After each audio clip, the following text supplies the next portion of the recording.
हाथी घोड़े तोप तलवारें, फौज तो तेरी सारी है, पर जंजीर में जकड़ा राजा मेरा अब भी सब पर भारी है। इतिहास में छत्रपति शिवाजी महाराज को लेकर हमने एक पूरा सिलेबस पढ़ा है, मगर उनके पुत्र छत्रपति संभाजी महाराज के बारे में हमें ज्यादा पढ़ने को नहीं मिलता। डायरेक्टर लक्ष्मण उतेरकर की फिल्म छावा छत्रपति संभाजी महाराज की उस सूरवीरता को दर्शाती है, जिसके कारण उनका नाम छावा पड़ा। छावा का मतलब शेर का बच्चा होता है, जिसने पूरे 9 साल तक मुगल सल्तनत के शहंशाह औरंगजेब की नाक में दम करके रखा। वो जिसकी एक दहाड़ पर मराठा एकजुट होकर मुगलिया सल्तनत को लोहा देने के लिए एकजुट हुए। तो आइए दोस्तों, आज हम एक्सप्लेन करने वाले हैं छावा मूवी को। वीडियो अगर अच्छा लगे तो वीडियो को लाइक करके चैनल को सब्सक्राइब जरूर कीजिएगा, ताकि आपको इसी तरह के लेटेस्ट और फ्रेश कंटेंट मिलते रहे। तो फिल्म की कहानी की शुरुआत में छत्रपति शिवाजी महाराज के निधन के बारे में बताया जाता है और मुगल साम्राज्य के शहंशाह औरंगजेब को अब ऐसा लगता है कि अब दक्कन में उसे मात देने वाला कोई भी नहीं बचा है। औरंगजेब को ये बात बहुत ही अच्छे से मालूम थी कि शिवाजी महाराज जो थे वो बहुत ही ज्यादा खतरनाक थे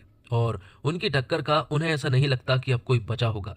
इसलिए अब औरंगजेब को ऐसा लगता है कि दक्कन में उन्हें मात देने के लिए कोई भी नहीं बचा है। इसलिए औरंगजेब को अब ऐसा लगता है कि अब वो मराठों पर राज करेगा। मगर वो इस बात से बिल्कुल भी वाकिफ नहीं था कि छत्रपति शिवाजी महाराज का 24 साल का निर्भय और जाबाज बेटा संभाजी उर्फ छावा अपने पिता के स्वराज के सपने को आगे लेकर चल रहा है। और इसी को लेकर संभाजी महाराज अपनी पूरी सेना को लेकर औरंगजेब के बुरहानपुर के किले पर आक्रमण कर देता है। तब बुरहानपुर जो है वो बहादुर खान के अंडर में था, जो कि बहुत ही ज्यादा ताकतवर इंसान था। जब संभाजी महाराज ने मुगलिया सल्तनत पर बुरहानपुर पर आक्रमण किया तो मुगलिया सल्तनत सिर्फ इन्हें अंदर आने से रोकने की कोशिश कर रही थी, क्योंकि वो बहुत अच्छे से जानते हैं कि अगर संभाजी महाराज और मराठे सारे अंदर पहुंच गए तो ये सभी को खत्म कर देंगे। ऐसा ही हुआ।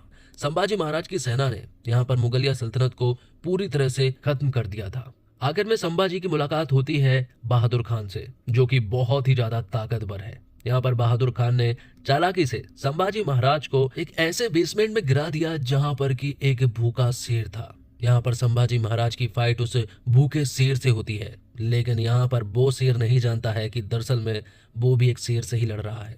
यहाँ पर संभाजी महाराज ने उस शेर के मुंह को फाड़ दिया था और बाद में ऊपर जाकर बहादुर खान को भी बुरी तरह से मात दे दी थी। पल भर के लिए बहादुर खान को भी ऐसा ही लगा था कि साक्षात शिवाजी महाराज यहाँ पर आ गए हो। तो इस तरह से बुरहानपुर के किले पर संभाजी और उनकी सेना ने फतेह हासिल की। संभाजी महाराज का सिर्फ एक ही सपना है कि जो सपना उनके पिता शिवाजी महाराज ने देखा था वो उन्हें पूरा कर सके। संभाजी महाराज सिर्फ इतना चाहते हैं कि स्वराज हमेशा जिंदा रहे और शिवाजी महाराज की जो सोच थी वो भी हमेशा जिंदी रहे। शिवाजी महाराज का सपना था कि लोग आजाद रहें, चाहे वो किसी भी धर्म का हो। जो रास्ता शिवाजी महाराज ने दिखाया था, संभाजी महाराज और उसकी पूरी सेना उसी पर चल रही थी। यहाँ तक कि संभाजी महाराज की पत्नी यसुबाई भी ये बात बहुत अच्छे से जानती है कि शिवाजी महाराज ने जो सपना देखा था वो पूरा होना चाहिए, जिस वजह से यसुबाई भी संभाजी महाराज का हमेशा साथ देती। वो उनकी पत्नी जरूर थी, लेकिन वो उनके साथ बिल्कुल दोस्त की तरह रहती। तो वही संभाजी महाराज के परिवार में कुछ लोग ऐसे भी थे जो कि मराठों का बुरा चाहते थे। दरअसल में संभाजी महाराज की सौतेली माँ, जिनका नाम सोयराबाई है, वो चाहती है कि उनका बेटा राजा राम को शिवाजी का उत्तराधिकारी घोषित किया जाए और इसके लिए सोयराबाई कुछ भी कर सकती है, किसी भी हद तक जा सकती है, दुश्मनों से भी हाथ मिला सकती है। लेकिन जो सोच शिवाजी महाराज ने छोड़ कर गए हैं, संभाजी महाराज उसी सोच पर चल रहे हैं। हर किसी पर आंख बंद करके भरोसा कर लेते हैं, क्योंकि संभाजी महाराज को ऐसा लगता है कि वो सारे अपने हैं। लेकिन सोयराबाई के दो भाई, जो कि संभाजी महाराज के साथ ही रहते हैं, वो यहाँ पर कुछ हिस्सा चाहते थे, लेकिन संभाजी महाराज ने उन्हें डांट लगा दी, क्योंकि शिवाजी महाराज ऐसा कभी भी नहीं चाहते थे कि कोई भी अलग हो। जिसके बाद एक खबरी द्वारा यहाँ पर संभाजी महाराज को पता चलता है कि औरंगजेब जो है वो उनके ऊपर आक्रमण करने वाला है। औरंगजेब की सेना जो है वो संभाजी महाराज को ढूंढने के लिए निकल पड़ी है, जिनकी सेना लगभग 8 लाख है, 50,000 घोड़े हैं, 30,000 हाथी हैं और करोड़ों की संपत्ति है। ऐसा लगता है कि औरंगजेब या तो पहली बार ढूंढने के लिए किसी को निकला है या फिर आखिरी बार। संभाजी महाराज भी डरते नहीं हैं, वो तो उनसे कह देते हैं कि अगर वो गलती से भी रास्ता भटक जाए तो उन्हें सही रास्ते पर पहुंचा देना और हम तक जरूर पहुंचा देना। लेकिन तब तक औरंगजेब का बेटा अकबर जो है वो उत्तर में आ चुका था और वो यहाँ पर हमारे संभाजी महाराज से मिलना चाहता है। लोग इसी बारे में बात कर रहे थे कि आखिर अकबर पर भरोसा किया जा सकता है क्या, क्योंकि औरंगजेब की औलाद अकबर है और अकबर और औरंगजेब के बीच में बिल्कुल भी नहीं पड़ती है, क्योंकि औरंगजेब ने अपने पूरे के पूरे परिवार को खत्म करके राजा बना था और अब अकबर औरंगजेब को खत्म करना चाहता है। लेकिन संभाजी महाराज फिर भी अकबर से मिलना चाहते हैं, इसलिए वो अकबर से मिलने के लिए निकल पड़ते हैं। जब वो जा रहे थे तब संभाजी महाराज अपनी बीवी से मिलते हैं। वो उनसे कहते हैं कि क्या तुम्हें मेरी फिक्र नहीं हो रही है? जिस पर येसुबाई कहती है कि फिक्र तो हो रही है, लेकिन तुम्हारी नहीं बल्कि अकबर की। जिसके बाद संभाजी महाराज अकेले ही अकबर से मिलने के लिए पहुंच जाते हैं। अकबर ने एक आक्रमण उनके ऊपर करवाया था जिसमें कुछ 5-10 लोगों ने यहाँ पर संभाजी महाराज के ऊपर हमला किया था, लेकिन यहाँ पर संभाजी महाराज ने उन सभी को मार गिराया था। अकबर कहता है कि वो बस ये जानना चाह रहा था कि हमसे मिलने के लिए संभाजी महाराज का कोई बहरूपिया तो नहीं भेज दिया, लेकिन तुमने तो इन सभी को मार गिराया। तब संभाजी महाराज कहते हैं कि अगर हमारा बहरूपिया भी अगर यहाँ पर आया होता ना, तब भी तुम्हारे इन सैनिकों का यही हाल होता। जिसके बाद अकबर यहाँ पर संभाजी महाराज को कुछ ऐसी बातें बताता है जो देखकर संभाजी महाराज पूरी तरह से हैरान रह जाते हैं। बात कुछ ऐसी है कि सौराभाई और उसके कुछ सेनापति मिलकर अकबर के साथ समझौता करना चाहते हैं मराठों के अंत के लिए और संभाजी को मरवाना चाहते हैं। ये सुनकर संभाजी को बड़ा बुरा लगा और वो अकबर से वादा करते हैं कि जब तक तुम यहाँ पर हो औरंगजेब तुम्हें हाथ भी नहीं लगा सकता। लेकिन संभाजी महाराज को अपनी सौतेली माँ सौराबाई से ये उम्मीद नहीं थी। जो उनके सेनापति थे उन सारे सेनापति को एक जगह पर इकट्ठा किया जाता है और उन सभी को हाथियों से कुचलवा दिया जाता है। आखिर में सिर्फ और सिर्फ सौराबाई के बेटे राजा राम बचते हैं और सौराबाई बचती है। दूसरी तरफ औरंगजेब जो है वो अपने बुरहानपुर के किले में जाता है, जहां वो देखते हैं कि यहाँ की हालत तो हद से ज्यादा खराब हो चुकी है। जब औरंगजेब को ये बात मालूम चली कि युद्ध के मैदान में शिवाजी का बेटा संभाजी महाराज मैदान में उतर आया है, तो ये उनके लिए चिंता का विषय था, क्योंकि वो शिवाजी महाराज को बहुत अच्छे से जानता है। वो बहुत ही ज्यादा खतरनाक है और अगर संभाजी महाराज उनकी औलाद है तो वो भी जरूर बहुत खतरनाक होगा। तब औरंगजेब भी कसम खाता है कि जब तक वो संभाजी महाराज का खात्मा नहीं कर देता तब तक वो अपना तख्त नहीं पहनेगा। और तब से औरंगजेब की पूरी सेना जो है वो हिंदुस्तान के उत्तर की तरफ बढ़ने लगी, जहां वो लोगों को क्रूर तरह से मारने लगा था। इस तरह से मारने लगा कि पेड़ों पर पत्ते कम थे, लाश ज्यादा थी, नदियों में पानी कम था, लोगों का खून ज्यादा था। वो लोगों को इतनी बेरहमी से मार रहा था कि ये सारी खबर जब संभाजी को मालूम चली तो वो पूरी तरह से उदास हो गए, क्योंकि उन्हें मालूम है कि जो लोग मारे गए हैं वो सारे अपने लोग हैं जो कि आजादी से रहना चाहते हैं। तब संभाजी अपने सारे सेनापति को अपने पास बुलाते हैं, क्योंकि संभाजी बहुत अच्छे से समझ चुके थे कि औरंगजेब की सेना जो है वो कभी भी उनके ऊपर आक्रमण करना चाहती है। और खबर तो ये भी है कि औरंगजेब की पूरी सेना रायगढ़ को चारों तरफ से घेर लिया है और इससे पहले कि अब वो आगे बढ़े हमें अलग अलग रास्तों पर जाकर उन लोगों का खात्मा करना होगा। तब संभाजी महाराज ने अलग अलग तरह की टीम बनाई और जब औरंगजेब की एक टुकड़ी जंगलों की तरफ गुजर रही थी तब यहाँ पर संभाजी महाराज ने उसी घने जंगल में अपनी सेना को लेकर पहुंच गए और औरंगजेब की सेना को बुरी तरह से मार गिराया। बाद में पानियों के रास्ते से जब औरंगजेब की एक टुकड़ी वहीं पर मौजूद थी तब यहाँ पर संभाजी महाराज अपनी एक और सेना लेकर वहां पहुंच गए और औरंगजेब की यहाँ की पूरी सेना को उन्होंने मार डाला था। इसी तरह औरंगजेब की एक सेना जब एक जगह पर आराम कर रही थी तब संभाजी महाराज की एक सेना यहीं पर छिपी हुई थी। जब वो लोग यहाँ पर पहुंचे तो संभाजी महाराज की इस सेना ने उन सभी को मार डाला था। औरंगजेब की एक सेना और भी थी जो कि पानियों के रास्ते से जंगल की तरफ बढ़ रही थी, लेकिन इस बार भी संभाजी महाराज ने उन सभी को मार गिराया था। इस तरह से औरंगजेब की आधी सेना जो है वो खत्म हो चुकी थी। औरंगजेब को भी ये समझ नहीं आ रहा था कि आखिर ये सब कुछ कैसे हो रहा है। तब औरंगजेब के दिमाग में एक आइडिया आया और उसने कुछ मराठों को अपने कब्जे में करने का सोचा, क्योंकि अगर वो लोग हमारे कब्जे में हो गए तो हम यहाँ पर संभाजी महाराज की सारी प्लानिंग को जान लेंगे। तो वही संभाजी महाराज ने भी एक खबर फैला दी कि संभाजी महाराज की एक सेना अंबे घाट की तरफ बढ़ रही है। तो वही संभाजी महाराज की पूरी सेना जो है वो संगमेश्वर में मौजूद थी और वो यहाँ से रात को अंबे घाट की तरफ आक्रमण करने वाले थे। लेकिन इससे पहले संभाजी महाराज अपने सारे सेनापति और सारे सैनिकों को एक सॉलिड स्पीच देते हैं। वो कहते हैं, जिन महावीरों का खून हमारी नसों में बह रहा है उसे बहाने की ताकत औरंगजेब में है ही नहीं। स्वराज की रक्षा करना सिर्फ एक इंसान की इच्छा नहीं है, बल्कि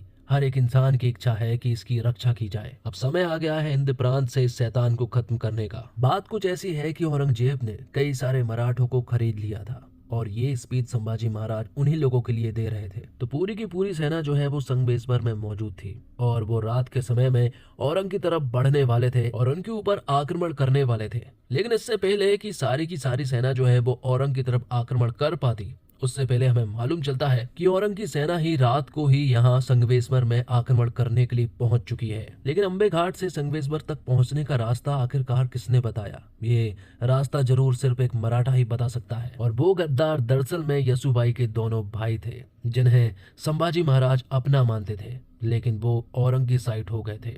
और फिर बाद में औरंगजेब की पूरी सेना जो है वो संगमेश्वर में घुसने लगी थी और सभी को बुरी तरह से मारने लगी थी। लेकिन यहाँ पर मराठा जरूर कम थे, लेकिन वो सभी पर भारी पड़ रहे थे। जैसे जैसे वो संगमेश्वर में घुसते गए, यहाँ पर मराठा जो है वो उन सभी को मारते गए। हालांकि यहाँ पर औरंग जो है वो बहुत सारे थे, लेकिन मराठों के पास एक जोश और जुनून था उन लोगों से लड़ने के लिए। और संभाजी महाराज यहाँ पर अपने पिता शिवाजी महाराज की तरह बिल्कुल शेर की तरह लड़ रहे थे। उन्होंने यहाँ पर हजारों लोगों को अकेले ही मार गिराया था। औरंगजेब के सेनापति भी बहुत अच्छे से समझ चुके थे कि जब तक संभाजी महाराज के हाथ खुले हैं तब तक तो वो किसी के भी हाथ नहीं आने वाला। सबसे पहले उसके हाथों को जंजीर से जकड़ लिया जाता है। लेकिन फिर भी संभाजी महाराज अभी भी उन लोगों के ऊपर भारी पड़ रहे थे। जो औरंग के सैनिक संभाजी महाराज के आजू बाजू जंजीरों से उन्हें पकड़े हुए थे, वो अभी भी संभाजी महाराज की दहाड़ से डर रहे थे। यहाँ पर कई सारे सैनिक जो है वो अभी भी संभाजी महाराज का साथ दे रहे थे। लेकिन आखिर में संभाजी महाराज को बंदी बना लिया गया था और फिर बाद में औरंगजेब के पास लेकर चले गए थे। औरंगजेब यहाँ पर संभाजी महाराज को तड़पा तड़पा कर मारना चाहता है। पहले वो उन्हें बहुत ज्यादा टॉर्चर करना चाहता है। वो चाहता है कि संभाजी महाराज की चीखें निकले और संभाजी महाराज बिल्कुल अपनी मौत को मांगने के लिए तड़पे। लेकिन यहाँ पर ऐसा कुछ भी ना हो सका। संभाजी महाराज को 2-3 दिन डेली मारा जाता, लेकिन संभाजी महाराज के मुंह से उफ तक नहीं निकलती। यहाँ औरंगजेब के सैनिकों ने संभाजी महाराज के जख्मों पर नमक लगाने की कोशिश की कि आखिर संभाजी महाराज अब तो तड़पेगा, लेकिन वो तब भी नहीं तड़पे। जब दोनों आंखों में गरम सरिया जो है उनकी आंखों में डाला जा रहा था, तब उनकी आंखें बंद तक नहीं हुई। सामने वाला इंसान खुद कहने लगा कि जनाब आंखें तो बंद कर लीजिए, लेकिन संभाजी महाराज बिल्कुल नहीं डरे और उनके मुंह से तब भी उफ नहीं निकली। बस उनके मुंह से जय जगदम्बा आखिरी तक निकलता रहा। आखिर में औरंगजेब के सैनिकों ने यहाँ पर संभाजी महाराज की जीभ काट दी, लेकिन फिर भी संभाजी महाराज बिल्कुल भी नहीं तड़पे। ये देखकर औरंगजेब को यहाँ शिवाजी से जलन हो रही थी कि आखिर ऐसी बहादुर औलाद उसकी क्यों नहीं है, क्योंकि संभाजी महाराज अपने पिता के बताए हुए रास्तों पर चल रहा था, स्वराज के लिए लड़ रहा था, उनकी सोच को जिंदा रख रहा था। और जब संभाजी महाराज को मारा गया तो उनके मुंह से उफ तक नहीं निकली।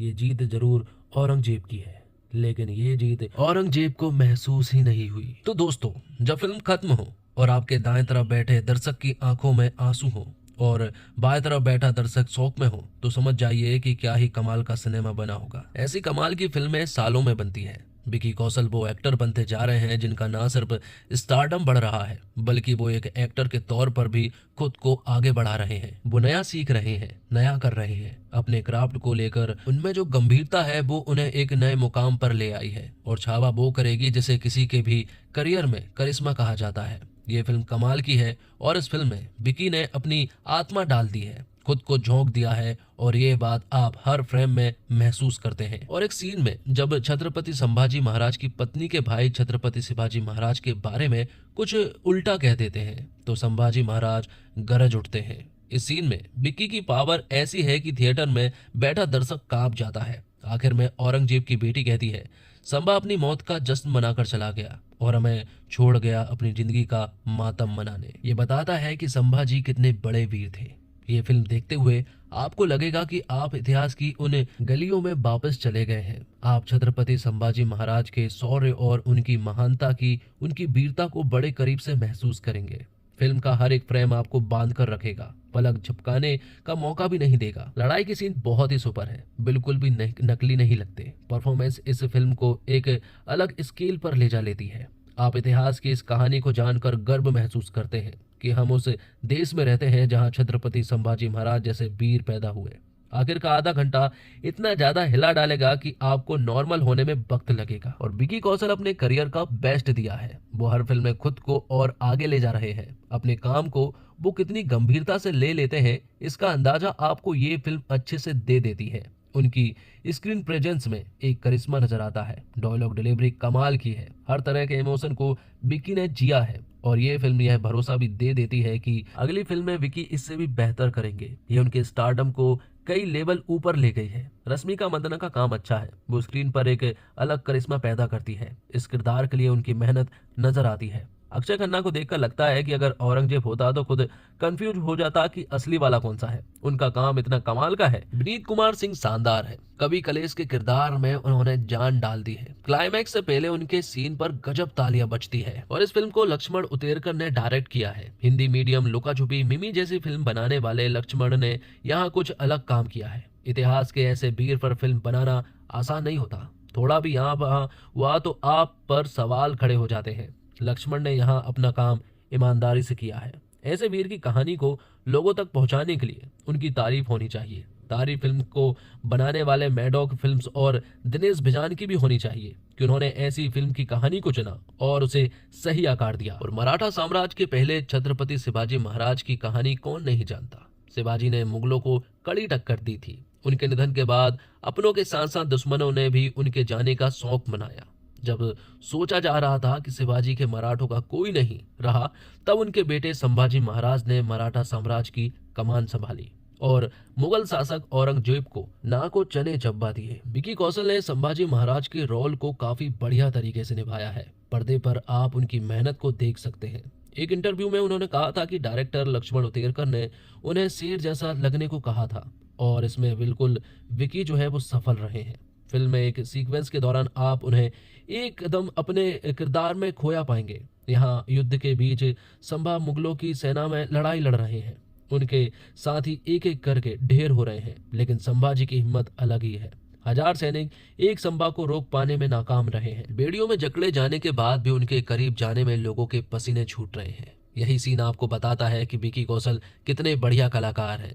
स्क्रीन पर उनका ये रूप देखते हुए आपके दिल की धड़कनें बढ़ जाती है। इमोशनल सीन में भी विकी कौशल आपका दिल छू जाते हैं। उनके मन के अंदर की कसमकस आपको महसूस होती है। संभाजी की पत्नी यसुबाई के किरदार में रश्मिका मंदाना ने विकी का पूरा साथ देने की कोशिश की है। दोनों के साथ में सीन अच्छे हैं। रश्मिका एक रानी के रूप में कुछ सीन में अच्छी लगी है। विलेन औरंगजेब के रूप में अक्षय खन्ना को पहचान पाना काफी मुश्किल है। मेकअप लैब के कमाल के प्रोस्थेटिक में अक्षय बेहतरीन लग रहे हैं। लुक के साथ साथ उनका काम भी काफी बढ़िया है। बूढ़े औरंगजेब के सामने जब छाबा संभाजी खड़ा होता है तो आप उसके मन की जलन को देख सकते हैं कि वो चाहता है कि उसके पास भी कोई ऐसा योद्धा हो जो दूसरों को इतनी कड़ी टक्कर दे सके। अक्षय खन्ना अपनी नजरों बेहतरीन काम कर रहे हैं। उनकी आंखें, उनके अंदर की नफरत दूसरों में उनके खौफ और भारत को अपना बनाने के लालच की गवाही देती है। शांत लेकिन क्रूर शासक के रूप में अक्षय आपको डराते हैं। इसके अलावा फिल्म में दिव्या दत्ता, डायना पेंटी, अनिल जॉर्ज, आशुतोष राणा संग कई बढ़िया एक्टर्स हैं। हालांकि किसी को भी ज्यादा स्क्रीन टाइम नहीं मिला। ये सभी अपने रोल्स में अच्छे हैं, लेकिन कम स्क्रीन टाइम चलते आप उन्हें खास कमाल करते नहीं देखते।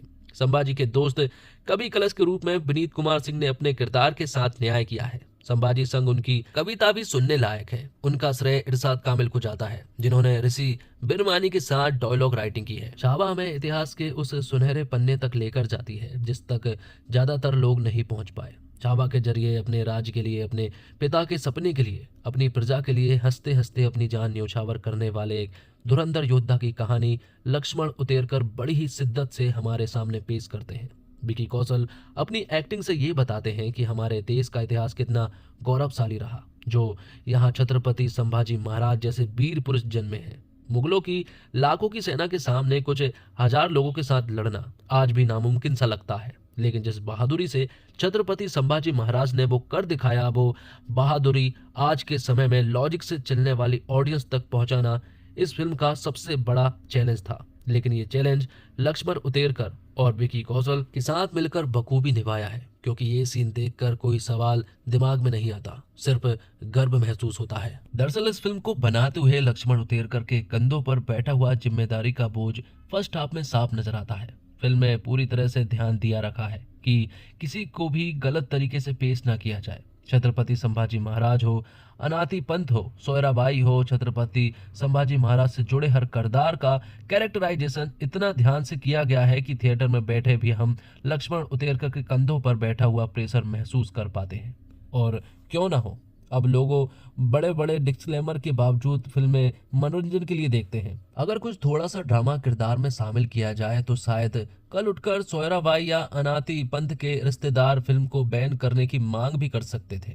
और यही वजह है कि जिस आजादी के साथ लक्ष्मण उतेरकर ने संभाजी महाराज और औरंगजेब के बीच का टसन दिखाया है, उस लिबर्टी का इस्तेमाल वो फर्स्ट हाफ में नहीं कर पाए। अगर हम चाहते हैं कि भविष्य में भी अच्छी फिल्में बने तो इस डर पर उपाय ढूंढना पड़ेगा। सेंसर बोर्ड ने जिस मराठा योद्धाओं का साड़ी पहनकर मुगलों से लड़ने वाले सीन पर कैंची लगाई है, वो फिल्म का बहुत ही मजेदार सीन हो सकता था। डर, जिम्मेदारी और प्रेशर, इन सभी के बावजूद लक्ष्मण उतेरकर ने सीधे सिक्सर मारा है और विकी कौशल ने इस पारी में उनका पूरा साथ दिया है। भले ही बॉलीवुड में छत्रपति संभाजी महाराज पर फिल्म पहली बार बन रही हो, लेकिन मराठी में उन पर कई फिल्में और टीवी सीरियल बनाए गए हैं। 2.5 महीने पहले भी धर्मरक्षक छत्रपति संभाजी महाराज नाम की मराठी फिल्म थिएटर में रिलीज हुई थी और इस फिल्म में उदयपुर के ठाकुर अनूप सिंह टाइटल रोल में नजर आए थे।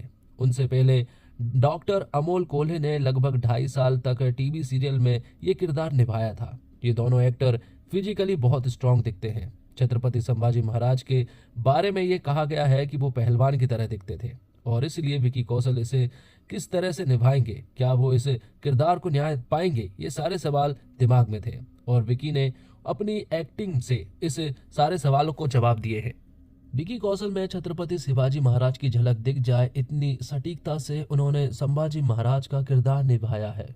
वो शेर जैसे दहाड़ते हैं, अपनी बीवी और बच्चों के सामने दिखने वाले उनका पति और पिता का रूप हो या फिर खुद से ज्यादा अपनी प्रजा का ख्याल रखने वाला एक राजा का दिल हो, इस किरदार के हर रंग में विकी रंग गए हैं और ये किरदार उन्होंने जिया है। मैं दावे के साथ ये कह सकता हूँ कि अब तक मराठी में किसी एक्टर ने इतने बेहतरीन तरीके से छत्रपति संभाजी महाराज को बड़े या छोटे पर्दे पर पेश नहीं किया। जब हीरो दमदार हो तो विलन भी उतना ही ताकतवर होना चाहिए। अक्षय खन्ना छावा के वो ताकतवर विलन है, वो इतने बेहतरीन एक्टर हैं कि इस फिल्म में उन्हें देखकर उनसे नफरत हो जाती है।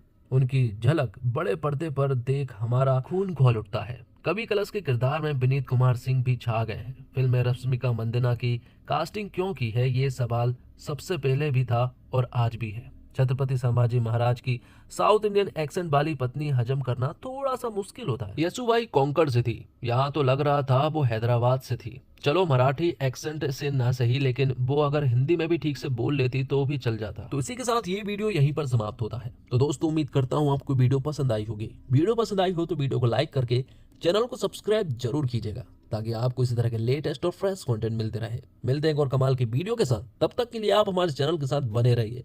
धन्यवाद। जय हिंद, जय भारत, जय श्री राम।